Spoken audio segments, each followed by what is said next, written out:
वर्तकनगर येथील नेत्र तपासणी केंद्र व वागळेमधील पशुवैद्यकीय विभागाचे नूतनीकरण.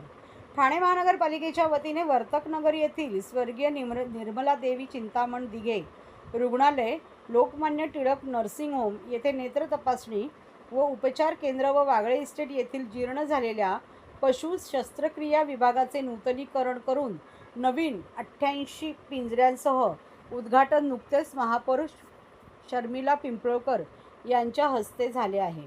यावेळी विरोधी पक्षनेते अशरफ शानू पठाण, स्थानिक नगरसेविका एकता भोईर, संध्या मोरे, यज्ञा भोईर, माजी नगरसेवक एकनाथ भोईर, मुख्य वैद्यकीय आरोग्य अधिकारी डॉक्टर प्रसाद पाटील आदी उपस्थित होते.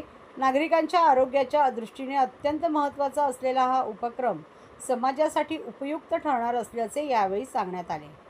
डोळे हे मानवी शरीरातील अत्यंत महत्त्वाचे अवयव असून योग्य वेळी तपासणी व उपचार न झाल्यास दृष्टिदोष निर्माण होऊ शकतो. अशा परिस्थितीत हे नवीन केंद्र नागरिकांसाठी आशेचा किरण ठरणार असल्याचे महापौर शर्मिला पिंपळकर यांनी नमूद केले.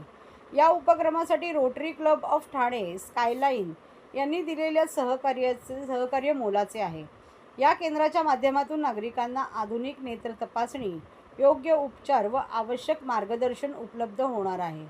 तर वागळे इस्टेट येथे जीर्ण झालेल्या पशुवैद्यकीय विभागाअंतर्गत भटक्या कुत्र्यांसाठी 60 ते 70 पिंजरे होते. सदर केंद्राचे नूतनीकरण करून 88 पिंजऱ्यांचे उद्घाटन करण्यात आले आहे.